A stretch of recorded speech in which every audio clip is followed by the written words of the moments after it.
درود، شبتون بخیر. امشب میخوایم توپک شکلاتی درست کنیم. یه بسته بیسکویت پتیبور ساده یا شکلاتی رو با میکسر پودر کنید. 3 قاشق نوتلا یا شکلات صبحانه ریخته و ازش یه خمیر درست کنید.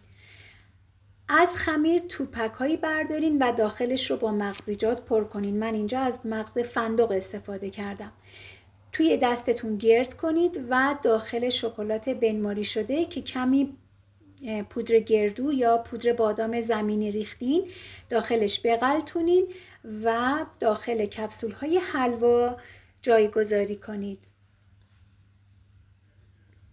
بعد از اینکه همه توپک ها رو داخل کپسول ها قرار دادین، با شکلات سفید بنماری شده روش رو تزیین کنید.